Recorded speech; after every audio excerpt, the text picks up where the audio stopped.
1970년대, 80년대 이름을 날린 어떤 유명한 소설가가 자기 마음 가는 대로 자유분방하게 살다가 예수님을 만나게 됐습니다. 자신의 죄를 깨닫고 예수님이 자신의 구원자이시며 주님이심을 고백했습니다.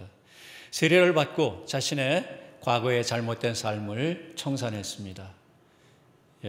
이 소설가의 남동생이 멀리 외국에 이민 가서 살고 있는 큰 누나에게 이 사실을 알려주었습니다. 그 누나도 교회를 나가는 사람이었습니다.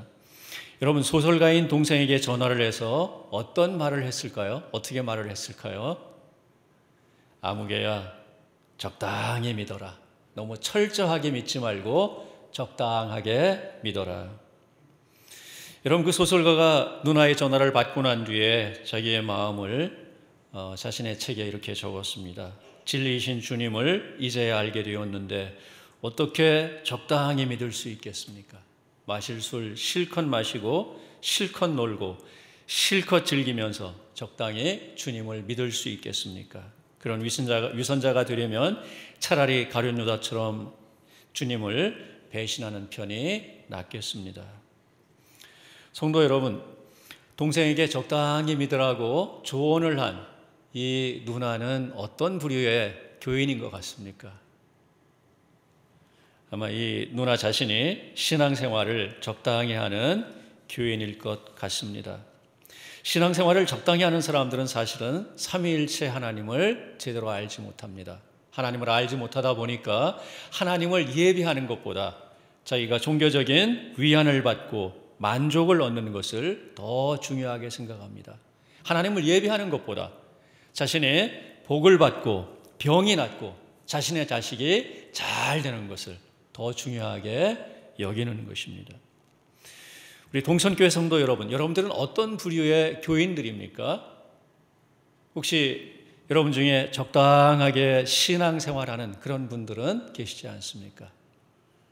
여러분, 마음을 다해서 진심으로 예배하는 그런 교인들이 되시기를 바랍니다. 아멘. 오늘 저는 에베소서 5장 1절 2절의 가르침을 따라서 신앙생활의 핵심에 관해서 여러분들에게 말씀을 드리고자 합니다. 사실 신앙생활이다 하는 것은 굉장히 폭이 넓은 그런 개념입니다. 하나님을 믿고 하나님을 예배하고 하나님께 순종하는 모든 것을 다 포함하는 것이죠. 그 모든 것을 여러분들에게 짧은 시간에 다 말씀드릴 수 없기 때문에 두 가지만 이 본문을 따라서 말씀을 드리도록 하겠습니다. 하나는 우리가 하나님의 자녀다라는 사실을 깨닫는 것. 또 다른 한 가지는 하나님 아버지를 본받는 것입니다. 오늘 제가 하는 설교를 여러분 잘 들으시고 여러분 모두가 신앙생활을 진심을 다해서 바르게 하실 수 있기를 바라겠습니다. 오늘 본문이 에베소서 5장 1절 2절인데 여러분 이 본문 우리 다 함께 읽도록 하겠습니다. 자, 5장 1절 2절입니다. 시작. 그러므로 사랑을 받는 자녀같이 너희는 하나님을 본받는 자 되고 그리스도께서 너희를 사랑하신 것 같이 너희도 사랑 가운데서 행하라. 그는 우리를 위하여 자신을 버리사 향기로운 제물과 희생제물로 하나님께 드리셨느니라. 여러분, 이 본문에는 굉장히 중요한 내용이 들어있습니다. 우리가 신앙생활을 바르게 하기 위해서 반드시 알아야 되는 중요한 내용이 여러 가지 들어있습니다. 여러분, 그 중요한 여러 가지 가운데서 우리가 주목해야 될 것이 두 가지죠. 앞에서 말씀드린 대로 우리가 사랑받는 하나님의 자녀라는 것. 사랑받는 하나님의 자녀는 하나님을 본받는 자가 되어야 한다는 것. 여러분, 이것이야말로 신앙생활의 핵심입니다. 신앙생활의 핵심이에요. 여러분, 오늘 우리가 읽은 이 본문, 특별히 1장 후반절 보시면은 우리말 성경은 이렇게 번역하고 있습니다. 너희는 하나님을 본받는 자 되고 이렇게 끝납니다. 이게 2절로 이어지죠. 여러분, 이렇게 번역을 하다 보니까 이 문장이 어떤 성격인지 알기가 좀 어렵습니다. 평서문인지 명령문인지. 자, 그런데 헬라어 본문을 보시면은 아주 분명한 명령문입니다. 너희는 하나님을 본받는 자들이 되라 하는 것입니다. 너희는 하나님을 본받는 자들이 되라. 여러분 과거에 이런 권면을 여러분 들어보신 적이 있습니까? 아마 에베소서 여러분 다 읽었겠죠? 에베소서 읽으시면서 여러분 이 본문을 대했을 때, 이 본문을 읽었을 때 여러분들 어떻게 반응하셨습니까? 이 명령의 말씀을 여러분들 어떻게 생각하십니까? 이 말씀을 우리가 곰곰이 생각하면 생각할수록 여러분 굉장히 놀라운 말씀입니다. 그럼 이것은 사도 바울 개인의 명령이 아니죠. 사도 바울을 사도로 불러 세우신 하나님께서 그를 통해서 주시는 하나님 자신의 명령입니다. 차원이 굉장히 높은 명령이에요. 여러분, 저와 여러분 같이 힘이 부족하고 연약한 인간들이 어떻게 절대적인 하나님을 본받을 수 있겠습니까? 저 하늘에 거룩하고 순결한 천사들은 가능할지 모르겠습니다. 그러나 우리 인간들에게는 사실은 가능하지 않은 그런 권면의 말씀입니다. 역사의 이름을 남긴 위대한 인물을 본받는 것도 사실은 불가능하죠. 요즘에 한산이라는 영화가 한창 인기몰이를 하고 있습니다. 여러분 중에도 보신 분이 계십니까? 이순신 장군이 한산도 앞바다에서 일본 함선 60여 척 이상을 침몰시킨 그 큰 승리를 아주 실감나게 그린 그런 영화입니다. 이순신 장군이 임진왜란 당시에 바다에서 일본 군과 무려 23번 싸웠습니다. 23번 싸웠는데 한 번도 진 적이 없어요. 23전 23승, 완벽한 승리를 거뒀습니다. 정말 이순신 장군은 우리가 성웅이라고 말하는데 그 성웅이라고 하는 말이 아깝지 않을 정도로 정말 조선 최고의 장군이었습니다. 아마도 조선 역사 500년 동안 단 한 번 나온 그런 위대한 인물이라고 할 수 있을 것입니다. 여러분, 이 이순신 장군을 본받는 게 가능할까요? 저와 여러분이? 본받을 수 있으면 얼마나 좋겠습니까? 그렇지만 사실은 가능하지 않습니다. 여러분, 이 역사에 위대한 인물을 본받는 것도 가능하지 않다면 만물을 창조하시고 만물을 주관하시는 절대적인 하나님을 본받는 것 가능하겠습니까? 가능하지 않습니다. 정말 불가능한 일인 것이죠. 자, 그럼에도 불구하고 오늘 우리가 읽은 이 본문에서 사도 바울은 조금도 주저하지 않고 너희는 하나님을 본받는 자들이 되라 이렇게 명령하십니다. 아주 분명한 어조로요. 말씀드렸죠? 사도 바울 개인의 명령이 아니라 사도 바울을 통해서 하시는 하나님의 명령입니다. 여러분, 이 명령을 처음 받은 사람들은 2000년 전 에베소 교회 교인들이었습니다. 에베소 교회는 그 당시에 설립된 지 고작 5년, 6년밖에 안 됐어요.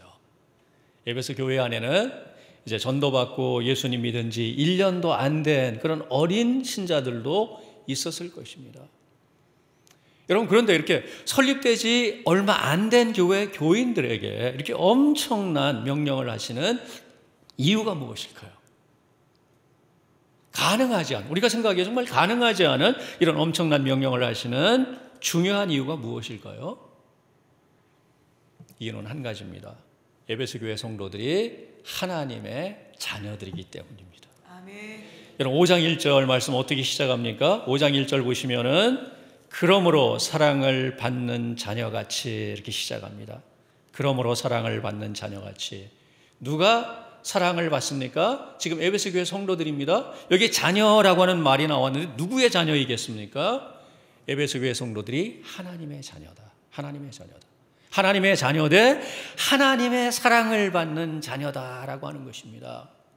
저들이 하나님의 사랑을 받고 지금도 하나님의 사랑을 받고 있는 하나님의 자녀들이기 때문에 하나님을 본받으라 이렇게 말씀하고 있는 것이죠.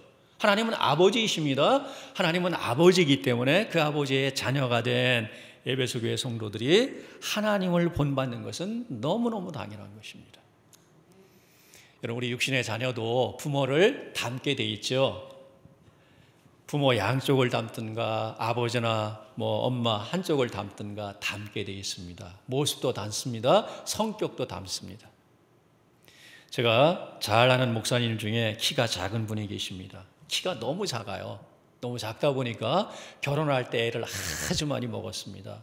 이 사람 저 사람 만나서 선을 보는데 선을 볼 때마다 퇴짜를 맞았어요. 거의 20번 가까이 퇴짜를 맞았습니다. 그러다가 마침내 기도원 갔다 와서 하나님의 은혜로 짝을 만났습니다. 자기보다 키가 한 10cm쯤 큰 사람이었습니다.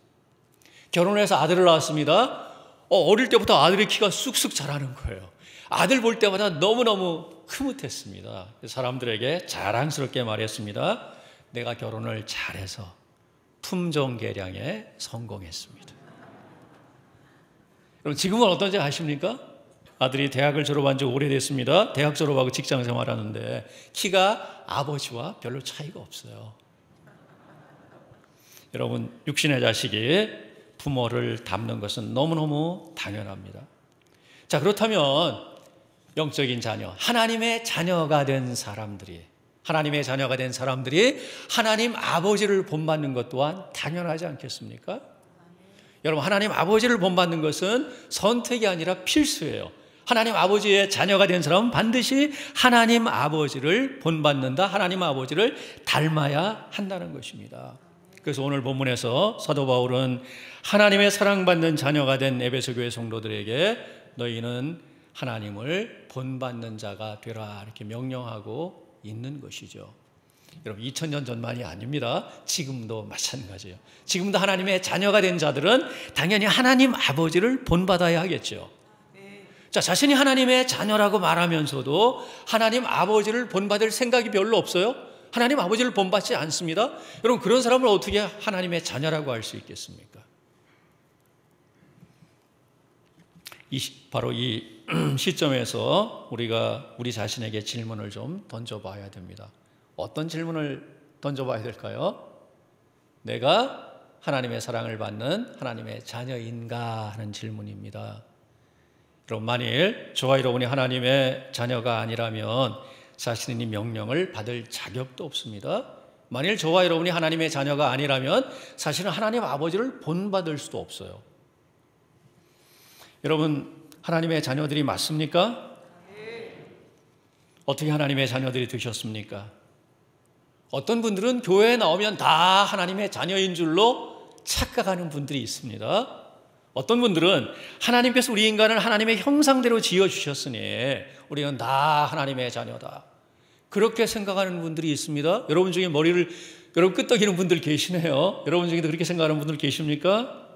여러분, 우리는 본래 하나님의 자녀가 아닙니다. 본래 저와 여러분은 하나님을 거역하고 하나님께 불순종한 죄인들이죠. 여러분, 불의한 죄인들이 어떻게 거룩하고 의로우신 하나님의 아들, 딸이 될 수 있겠습니까? 그럼 더 끔찍한 것은요, 저와 여러분이 단순한 죄인이 아니라 하나님의 원수였습니다. 하나님의 원수였어요. 골로새서 1장 21절에서 사도 바울은 저와 여러분이 과거에 악한 행실로 멀리 떠나, 하나님을 멀리 떠나 마음으로 하나님의 원수가 되었다고 말씀합니다. 로마서 5장 10절에서도 우리가 과거에 하나님의 원수였다고 분명하게 말씀하고 있습니다. 원수는 절대로 자녀가 될 수 없습니다. 원수는 사랑의 대상이 아니죠. 원수는 처단해서 없애야 할 그런 대상인 것입니다. 자, 그런데 하나님께서 본래 원수였던 저와 여러분을 사랑하셨습니다. 자녀로 삼아 주셨습니다. 여러분, 이해할 수 있습니까? 원수를 사랑하여 자신의 아들, 딸로 삼으신 하나님을 이해할 수 있습니까? 사실은 아무도 이해할 수 없어요. 아무도 이해할 수 없습니다. 너무너무 놀라운 일이기 때문이에요. 더 놀라운 사실은 하나님께서 저와 여러분을 자녀로 삼기 위해서 자신의 아들 예수님을 희생시키셨습니다.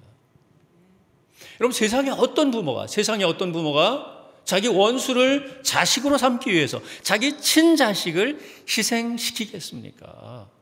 그런 부모 있습니까? 만일 그런 부모가 있다면 비정상적인 사람, 정신이 이상한 사람일 것입니다. 정신이 이상하지 않고서 어떻게 자기 친자식을 희생시키고 원수를 자기 자식으로 삼을 수 있겠습니까? 여러분, 바로 하나님께서 이런 일을 하셨습니다. 하나님께서 이런 불가능한 일을 하신 것입니다. 하나님의 원수인 저와 여러분을 사랑받는 자녀로 삼기 위해서 자기 아들을 희생시키셨어요. 자기 아들을 세상에 보내시고 십자가에 못 박혀 죽게 하셨습니다. 자기 아들의 그 희생으로 말미암아 자기 아들의 그 죽음으로 말미암아서 원수들을 사랑받는 자녀로 받아주신 것이죠. 이것이 하나님의 놀라운 은혜요, 놀라운 사랑인 것입니다. 우리가 아무리 생각하고 우리의 기준을 가지고 아무리 해서 이해하려고 할지라도 도무지 이해할 수 없는 불가해한 사랑, 그 무엇을 가지고도 도무지 측량할 수 없는 하나님의 경이로운 사랑인 것입니다. 이 사랑으로 하나님의 자녀가 된 사람들은 감격하게 되어 있죠. 하나님을 찬양하게 되어 있습니다. 요한일서 3장 1절에서 사도 요한은 이렇게 자신의 감격을 고백하고 있습니다. 보라, 아버지께서 어떠한 사랑을 우리에게 베푸사 하나님의 자녀라 일컬음을 받게 하셨는가. 우리가 그러하도다. 여러분, 사도 요한의 감격이 느껴지십니까?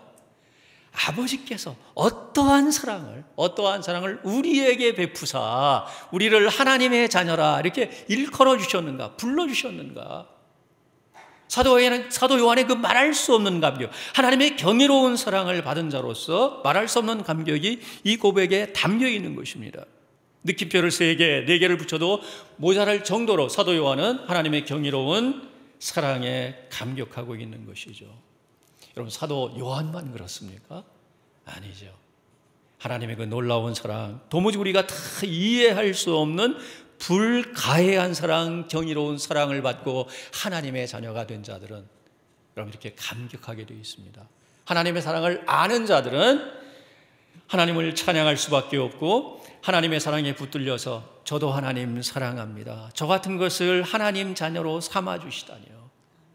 하나님을 찬양하고 하나님께 감사할 수밖에 없는 것이죠. 우리 동천교회 성도 여러분, 여러분들은 이런 놀라운 하나님의 사랑을 받으셨습니까? 이 사랑으로 하나님의 자녀가 되셨습니까? 어떻게 하나님의 자녀가 되셨습니까? 2019년도에 제가 아바 아버지라고 하는 제목을 가지고 하나님의 자녀됨에 관해서 이미 설교를 했습니다. 오늘은 그건 일부고 오늘은 2부 설교입니다. 2부. 제가 한 설교 내용 들으신 분들 기억하시는지 모르겠습니다. 우리 성경에 아주 분명하게 우리가 어떻게 하나님의 자녀가 되는지를 보여주는 그런 본문이 나와요. 요한복음 1장 12절입니다. 여러분 다 암송하시죠? 어떻게 시작합니까? 영접하는 자, 곧 그 이름을 믿는 자들에게는 하나님의 자녀가 되는 권세를 주셨으니. 놀랍습니다. 누구에게 하나님께서 하나님의 자녀되는 권세를 주신다고 하십니까? 영접하는 자, 곧 그 이름을 믿는 자들에게. 여러분, 하나님의 자녀됨의 권세는요 너무너무 놀라운 것입니다. 당연하게 생각하시면 절대로 안 됩니다. 세상의 모든 것을 주고도 결단코 살 수 없는 권세가 바로 하나님의 자녀됨의 권세예요. 여러분, 그 하나님의 자녀됨의 권세를 주시기 위해서 하나님께서 내어주신 분이 바로 온 세상 만물을 주고도 바꿀 수 없는 그분의 아들 성자 예수 그리스도 아니겠습니까? 영접하는 자, 누구를 영접하느냐? 하나님께서 보내신 하나님의 아들 성자 예수 그리스도를 영접하는 자. 그 이름은 뭐예요? 성자 예수님의 이름인 것입니다. 성자 예수님의 이름을 믿는다는 것은 바로 성자 예수님 그분을 믿는다는 거예요. 성자 예수님을 믿는다, 다른 말로 하면 그래서 영접한다는 것입니다. 성자 예수님을 내 마음에 영접한다. 어떤 분으로 영접하는 것입니까? 나의 주님이시요 나의 하나님으로, 나의 구원자시요 나의 주님으로 그분을 영접하는 거예요. 그렇게 영접하는 자들에게 하나님께서 하나님의 자녀가 되는 권세를 주십니다. 하늘의 천사들도 부러워하는 권세가 하나님의 자녀됨의 권세예요. 아무리 거룩하고 순결한 천사들이라고 할지라도 하나님을 아버지라고 부를 수 없어요. 천사들은 하나님의 부리는 종입니다. 저와 여러분은 말이죠, 원수였음에도 불구하고 이제 하나님의 그 놀라운 사랑으로 하나님의 아들, 딸이 돼요. 하나님을 누구라고 부릅니까? 아버지. 하나님을 아버지라고 불러요.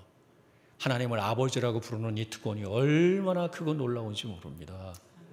기도할 때 반드시 그냥 하나님이라고 부르지 마시고 주님이라고 하지 마시고 아버지라고 하세요. 하나님 아버지, 나의 아버지 하나님. 그렇게 아버지 하나님이라고 하나님을 부르면서 기도할 때에 하나님께서 더 기쁨으로 응답하실 줄 믿습니다. 여러분, 하나님께서는요, 저와 여러분에게 그 놀라운 하나님의 자녀됨의 권세를 주실 때에 우리가 얼마나 거룩하게 신앙생활하는지 살펴보지 않으셨어요. 우리가 얼마나 교회에 잘 다니는지, 우리가 얼마나 교회 봉사를 열심히 하는지 살펴보지 않으시는 겁니다. 우리가 얼마나 전도를 열심히 하는지, 우리가 얼마나 열심히 헌금 생활하는지 하나님께 살펴보지 않아요. 그런 거 살펴보고 난 뒤에 네가 거룩하게 사니까, 네가 교회 생활 열심히 하니까, 네가 전도 열심히 하니까 이제 내 자녀가 될 자격이 있다라고 인정하지 않습니다. 누구에게요? 그 열심으로 교회 봉사하는 자에게 하나님 자녀됨의 권세 주시는 거 아닙니다. 전도 열심히 하는 사람에게 네가 전도 열심히 했으니 너는 내 자녀다, 그렇게 하나님 자녀됨의 권세를 주시는 게 아니에요. 영접하는 자, 곧 그 이름을 믿는 자들에게, 믿는 자들에게 주십니다. 이것이 은혜예요. 이것이 놀라운 하나님의 사랑인 것입니다. 이 사랑을 받고 감격해서 우리가 충성하는 거예요. 이 사랑을 받고 이 사랑을 알고, 그래서 하나님을 사랑하고 교회 봉사도 열심히 하고 전도도 하는 것이죠. 나처럼 하나님의 사랑을 받고 하나님의 자녀가 되기를 바라는 마음에서 전도하는 거지, 하나님 자녀 되기 위해서 전도하는 거 아니라는 것이죠. 여러분, 하나님의 놀라운 사랑으로 하나님의 자녀가 되었기에 하나님께서 너희는 나를 본받는 자가 되라고 말씀하는 거예요. 사랑하는 동천교회 성도 여러분, 여러분들 하나님의 그 경이로운 사랑으로 예수님을 믿고 여러분 하나님의 자녀가 되셨습니까? 하나님의 사랑을 받는 자녀가 되셨으므로 이 명령을 여러분이 마음으로 받으셔야 하는 것이죠. 너희는 하나님을 본받는 자들이 되라. 자, 그럼 여러분, 하나님을 본받는다라고 하는 것이 무슨 뜻이겠습니까? 하나님을 본받는다는 것이 무슨 뜻이겠습니까? 사도 바울은 여기서 하나님을 본받는 자라고 이 우리말로 번역한 단어에 해당되는 헬라어 단어를 사용하는데요, 미메테스라는 단어입니다. 미메테스는 모방하는 자, 흉내내는 자, 따라하는 자, 이런 뜻을 가지고 있어요. 그러니까 문자 그대로 우리가 본다면 하나님을 흉내내는 것입니다. 하나님을 모방하는 거예요. 여러분, 하나님의 무엇을 우리가 모방하고 흉내낼 수 있겠습니까? 하나님의 전부를 우리가 다 모방할 수 없어요. 하나님의 전부를 우리가 따라할 수 없습니다. 여러분, 하나님께서는 이스라엘 백성들을 저 애굽에서 종노릇할 때 저들을 건져내시고 저들을 하나님의 백성으로 삼으시잖아요. 저들과 언약을 맺으십니다. 하나님께서 저들이 하나님이 되시고 저들을 하나님의 언약 백성으로 삼으시면서 저들에게 율법도 주시고 명령하십니다. 뭐라고 명령하셨습니까? 내가 거룩하니 너희도 거룩하라. 내가 거룩하니 너희도 거룩하라 명령하셨습니다. 자, 하나님을 모방하되 하나님의 무엇을? 하나님의 거룩하심을 모방하라는 것이죠. 이것은 여러분 구약의 이스라엘 백성만이 아니라 오늘 신약시대에 하나님의 새 백성이 된 자, 하나님의 자녀가 된 자들에게 여전히 해당되는 하나님의 명령이에요. 저와 여러분도 교회에서, 가정에서, 사회에서 하나님의 거룩하심을 본받아 하나님의 거룩하심을 모방하는 자로 살아가야 되는 것이죠. 그와 함께 하나님께서 우리에게 요청하시는 것이 있습니다. 하나님의 거룩하심과 함께 하나님의 사랑을 모방하는 자 되라. 하나님을 본받는 자들아 하는 것입니다.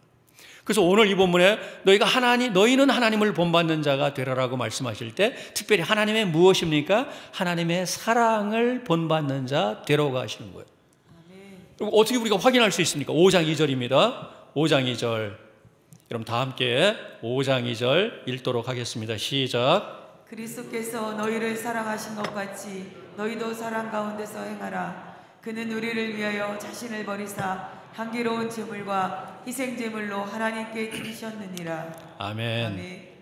여러분 이 2절 말씀에도 1절에서처럼 명령문이 하나 나옵니다. 명령문이 나와요. 그 명령문은 너희도 사랑 가운데서 행하라 라고 하는 것입니다.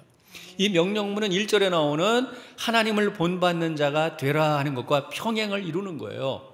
다시 말씀드려서 자, 하나님을 본받는다라고 할 때 그것이 무엇인가? 하나님의 사랑을 본받아 사랑 가운데 행한다라고 하는 것이죠. 하나님의 사랑을 받았습니다. 하나님의 사랑을 받았으므로 그 사랑을 받은 자로서 하나님을 본받아서 사랑을 실천하라 하는 것이죠. 여러분, 여기 오늘 본문 가운데로는요, 사실 5장 2절에서는 하나님이라고 하는 그런 단어는 나오지 않습니다. 그리스도라는 단어가 나오죠. 자, 그리스도께서 어떻게 하셨다고요? 그리스도께서 너희를 사랑하신 것 같이. 자, 그리스도께서 어떻게 우리를 사랑하셨습니까? 5장 2절 후반부에 그는 우리를 위하여 자신을 버리사 그랬어요. 그는 우리를 위하여 자신을 버리사. 자, 자기를 버리셨는데 누구를 위해서? 우리를 위하여. 자, 우리를 위하여 자기를 버리신 이것이야말로 그리스도의 사랑인 것이죠. 이 그리스도의 사랑은 사실은 하나님의 사랑이기도 한 것이죠. 왜 그렇습니까? 자, 하나님께서 우리를 구원하시기 위해서 아들 예수님을 보내시잖아요. 자, 아들 예수님은 아버지께 억지로 마지못해 순종한 것이 아닙니다. 아버지의 뜻에 기쁨으로 자발적으로 순종하여 세상에 사람이 되어 오셨습니다. 그 예수님 자신이 우리 죄인들을 적극적으로 사랑하시고 죄인들을 구원하시기 위해서 자기 자신을 버리셨죠. 여러분, 유명한 갈라디아서 2장 20절 사도 바울의 고백입니다. 사도 바울의 고백 여러분 다 아시죠? 내가 그리스도와 함께 다 외울 만한 시간이 없으니까 중간에 내가 육체 가운데 사는 것은 나를 사랑하사 나를 위하여 자기 자신을 버리신 하나님의 아들을 믿는 믿음 안에서 사는 것이라. 여러분, 사도 바울의 고백만이 아니죠. 예수 그리스도와 함께 십자가에 못 박혀 죽음으로 이제 새 사람이 된 모든 신자들이 해야 하는 고백인 것입니다. 나를 사랑하사 나를 위하여 자기 자신을 버리신 하나님의 아들. 누가요? 하나님께서 이 땅에 보내신 예수님이 바로 하나님의 아들이신데 그분이 하나님께 순종하시고 또한 우리를 사랑하여 나를 사랑하여 나를 구원하기 위하여 자기 자신을 버리신 하나님의 아들이다. 여러분, 이것이야말로 놀라운 그리스도의 사랑, 성자 하나님의 사랑, 또한 예수님을 이 땅에 보내신 하나님 아버지의 사랑인 것입니다. 예수 그리스도께서 우리를 사랑하시되 우리를 위하여 자기 자신을 버리시면서 하나님 아버지께 자기를 향기로운 제물과 희생 제물로 바치셨습니다. 여러분, 그렇게 하심으로 과거의 원수였던 저와 여러분이 하나님의 사랑받는 자녀가 된 거 아니겠습니까? 하나님의 사랑으로 자녀가 됐고 하나님의 사랑을 받고 앞으로도 계속해서 영원히 하나님의 사랑을 받을 것입니다. 누가요? 하나님의 자녀가 된 저와 여러분이. 그러므로 여러분, 하나님을 본받는다라고 하는 것은 하나님의 거룩하심과 함께 하나님의 사랑을 본받는 것이죠. 아들을 아끼지 않고 내어주신 그 하나님의 사랑, 또한 아버지께 순종하여 이 땅에 오셔서 우리를 사랑하여 우리를 위하여 자기 자신을 버리신 성자 하나님, 성자 예수님의 그 사랑을 우리가 깨닫고 그 사랑을 본받아서 사랑하는 것, 사랑 가운데 살아가는 것, 여러분, 이것이 하나님을 모방한다, 하나님을 본받는다라고 하는 말의 의미인 것입니다. 그렇다면 여러분, 하나님의 사랑을 우리가 본받아 사랑을 실천한다라고 할 때 그 사랑은 구체적으로 어떻게 나타나야 됩니까? 하나님을 본받아서 우리가 사랑할 때 우리의 그 사랑이 구체적으로 어떻게 나타나야 될까요? 사랑은 많은 것을 포함하는 그런 넓은 개념이죠. 자, 4장 32절 말씀 우리가 살펴봅니다. 4장 32절. 자, 서로 다 같이 읽습니다. 시작. 서로 친절하게 하며 불쌍히 여기며 서로 용서하기를 하나님이 그리스도 안에서 너희를 용서하심과 같이 하라. 서로 친절하게 대하는 것입니다. 서로 불쌍히 여기는 것입니다. 하나님께서 우리를 용서하신 것 같이 우리가 서로 용서하는 거예요. 이것이 바로 우리가 하나님의 사랑을 본받아서 사랑을 행하는 구체적인 요소들이에요. 여기서 가장 중요한 요소가 무엇이겠습니까? 우리가 용서받은 것, 또한 우리가 용서하는 것. 여러분, 우리 기독교인들이 하나님 앞에 예수님을 믿고 구원을 받지 않습니까? 내가 구원받았습니다 라고 할 때 여러분들은 구원받은 내용이 무엇이라고 생각하십니까? 내가 구원받았다 할 때 내가 죽은 뒤에 천국 갈 수 있어. 지금 죽어도 천국 갈 수 있어. 그게 구원받은 그 구원의 내용입니까? 그것도 중요한 요소일 수 있습니다. 우리가 구원받았다라고 할 때 죄를 용서받았습니다. 내 죄를 용서받았습니다. 죄에서 구원받는 것, 죄 용서함 받는 것이고요. 앞에서 또 무엇을 말씀드렸습니까? 하나님의 아들, 딸이 되는 것. 자, 죄를 용서받고 하나님의 아들, 딸이 되는 것이 구원의 가장 중요한 요소예요. 여기 한 가지를 더하면은 종교개혁자들이 성경을 연구하면서 발견한 구원의 중요한 요소, 칭의, 의롭다 하심을 받는 것이죠. 여러분, 의롭다함을 받는다 무슨 말입니까? 의롭다함을 받는 것은 하나님 앞에서 불의한 죄인들이 의인으로 인정받는다는 거. 의인으로 인정받는 거. 절대적으로 의로우신 하나님 앞에서 너 완전한 의인이다 이렇게 하나님이 인정해 주시는 것이 의롭다함의 의미예요. 여러분, 저와 여러분에게 무슨 의의가 있습니까? 여러분, 의인이라는 게 무슨 말이에요? 하나님의 명령, 하나님의 계명, 그 모든 것을 완전하게 흠없이 지킨 자를 가리켜서 의인이라고 하는 겁니다. 우리가 언제 하나님의 계명을 다 지켰습니까? 우리가 언제 하나님의 명령을 다 준행했습니까? 그렇게 한 적이 없죠. 그렇게 할 수도 없습니다. 그럼에도 불구하고 하나님께서는 그리스도께서 십자가에 죽기까지 복종하심으로 이루신 그 의를 우리의 것으로 간주해 주시고, 너는 내 앞에서 이제 완전한 의인이다. 완전한 의인으로 하나님이 인정해 주셨기 때문에 하나님 앞에 하나님께서 저와 여러분을 하나님의 사랑받는 아들로 딸로 삼아 주시는 거예요. 그 의의가 없이는, 의인으로 인정받지 않고는 그 누구도 하나님의 자녀가 될 수 없는 것입니다. 자, 구원은 세 가지 요소입니다. 뭐라고요? 우리가 죄를 용서받는 것, 하나님 앞에 의인으로 인정받는 것, 하나님의 아들, 딸이 되는 것입니다. 하나님의 아들, 딸이 되어 하나님 아버지와 계속해서 더불어 교제하며 살아가는 것이 무엇입니까? 그것이 영생이에요. 그 영생은 여기서 시작돼서 영원히 계속되는 것입니다. 이렇게 이 땅에서 죄를 용서받고 의인으로 인정받고 하나님의 자녀가 된 자가 지금 죽어도 천국 가는 것이고요. 내일 예수님이 오시면 이루어지는 새하늘과 새 땅에 넉넉하게 들어가는 것입니다. 믿으시기 바랍니다. 아멘. 여러분, 이렇게 우리가 하나님 앞에 죄를 용서받았습니다. 우리가 다 죄인이라는 사실은 우리의 경험을 통해서 또 말씀을 통해서 우리가 늘 확인하는 것이죠. 거룩하신 하나님 앞에 제 자신을 돌아볼 때 얼마나 죄와 허물이 많은지, 제 죄와 허물이 머리털보다 많음으로 제가 낙심하나이다. 시편 기자의 고백인데 바로 저의 고백입니다. 거룩하신 하나님 앞에 제 자신이 살아온 삶을, 또한 제 자신의 마음속을 여러분 살펴볼 때 정말 죄와 허물이 가득한 인생이고 죄와 허물이 가득한 자구나 하는 사실을 인정하지 않을 수가 없습니다. 그 사실을 인정하면서 낙심할 수밖에 없죠. 나에게 아무 소망이 없구나. 왜요? 죄인들에게 임하는 것은 하나님의 심판이니까. 그런데 어디에 소망이 있습니까? 예수님의 십자가. 예수님께서 나의 모든 죄를 담당하시고 나를 대신해서 예수님께 십자가에 못 박혀 죽으심으로 나의 모든 죄값을 다 지불하셨어요. 예수님께서 십자가에서 모든 피를 다 흘리셨습니다. 그 예수님의 보혈로 이제 하나님께서 저와 여러분의 죄를 깨끗하게 씻어주시는 거예요. 우리의 모든 죄를 다 용서하시는 것입니다. 더 이상 우리의 죄에 대한 책임을 묻지 않고 우리를 벌하지 않으시는 거예요. 하나님께서 우리의 모든 죄를 다 잊으시고 다시는 기억하지 않습니다. 동이 서에서 먼 것 같이 우리의 죄를 우리에게부터 멀리 옮기셨어요. 이게 바로 죄사함의 은혜인 것입니다. 자, 에베소 교회 성도들에게 사도 바울이 말씀하고 있는 것이죠. 하나님께서 너희를 이렇게 용서하신 것 같이 너희도 용서하라. 오늘 여전히 하나님께서 사도 바울을 통해서 저와 여러분에게 말씀하시는 것이죠. 내가 너희를 용서한 것 같이 너희도 용서하라. 이것이 바로 하나님을 본받는 것이요, 하나님의 사랑을 구체적으로 실천하는 것입니다.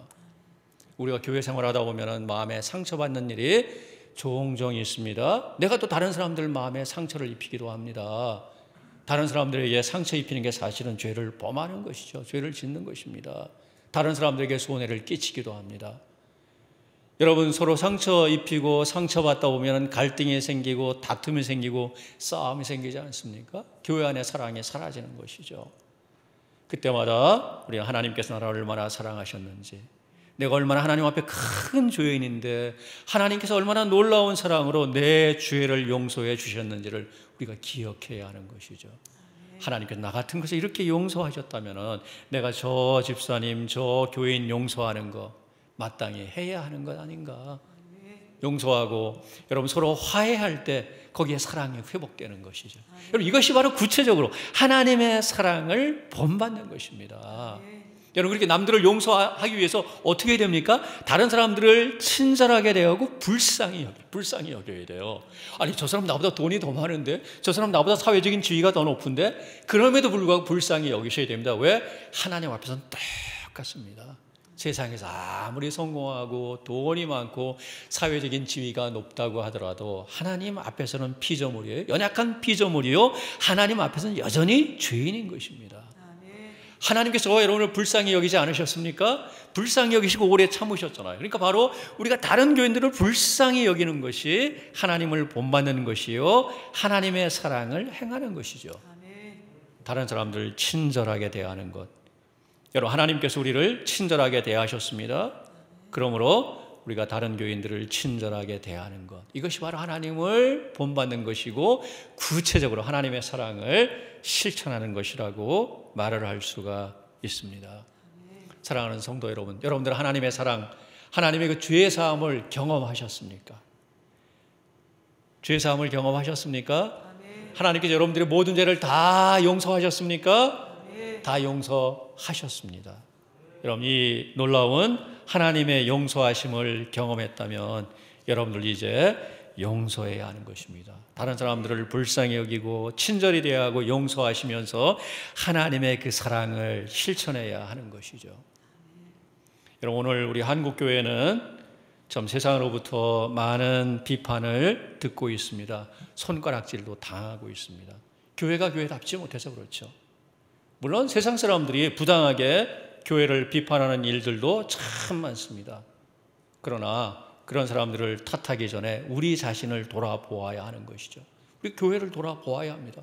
정말 교회가 교회답다면, 신자가 정말 신자답다면은 세상으로부터 여러분 비판받고 손가락질 당하는 것이 많이 줄어들 거예요. 왜 우리가 비판받습니까? 많은 교인들이 적당하게 신앙생활하기 때문입니다. 한 발은 세상에 딛고 한 발은 교회에 딛고 그렇게 적당히 타협하면서 신앙생활하다 보니까 믿는 사람이나 믿지 않는 사람 별 차이가 없어요. 때로 교회 다니는 사람들이 더 거짓되기도 하고 더 악한 일을 하기도 하다 보니까 여러분 비판을 듣는 거 아니겠습니까? 그러나 여러분 오늘 우리 본문을 보십시오. 우리 이 본문을 보면은요, 정말 우리 기독교인, 우리 교인들은 세상 사람들의 손가락질을 절대로 받아서는 안 될 사람들이에요. 왜요? 세상 사람들보다 너무너무 차원이 높기 때문이에요. 우리 하나님의 자녀 아닙니까? 하나님의 자녀는 하늘에 속한 자들입니다. 하나님의 자녀는 또 누구입니까? 하나님 아버지를 본받는 자들이에요. 세상의 그 어떤 사람이 아니라 하나님 아버지를 본받는 자들인데 어떻게 세상 사람들에게 손가락질을 받아야 되겠습니까? 받을 수 있겠습니까? 만일 받는 일이 있다면 너무너무 부끄럽게 여기고 하나님 앞에 회개하고 돌이켜야 하는 것이죠.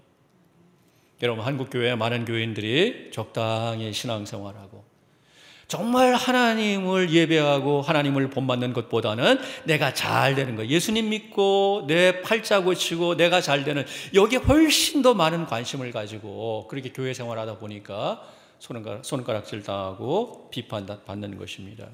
사랑하는 동천교회 성도 여러분, 말씀을 이제 맺도록 하겠습니다. 이 교회 안에는 정말 자신이 하나님의 자녀입니다 하는 사실을 분명히 깨닫고 하나님 아버지를 본받는 분들이 많아지기를 바랍니다. 우리 장로님들부터, 우리 장립 집사님들부터, 또 우리 권사님들부터 여러분 하나님 아버지를 본받으면서 우리 교인들을 친절하게 대하고 불쌍히 여기고 먼저 용서하십시오. 그렇게 먼저 하나님을 본받는 그런 모습을 보여주십시오. 또 우리 교인 한 사람 한 사람들도 내가 하나님의 얼마나 놀라운 사랑을 받고 하나님의 자녀가 되었나 이 사실을 깨닫기 바랍니다. 하나님께서 얼마나 놀라운 사랑을 받고 나를 하나님의 자녀라고 불러주셨는지를 아시고 이제 하나님 아버지를 닮아가시기 바랍니다. 교회 안에서 먼저, 가정에서, 사회에서, 학교 다니는 분들 학교에서, 직장 다니는 직장에서 하나님을 본받는 삶을 살아가십시오. 여러분 그렇게 할 때 우리 동천교회 사랑이 충만해질 줄 믿습니다. 이 동천교회 자체가 하나님을 본받는 교회가 될 줄 믿습니다. 하나님 본받는 교회로 온 세상에 소문이 나서 하나님께서 이 교회를 통해서 영광을 받으시고 또한 이 교회에 날마다 구원받는 자들을 더해 주시기를 간절히 바랍니다.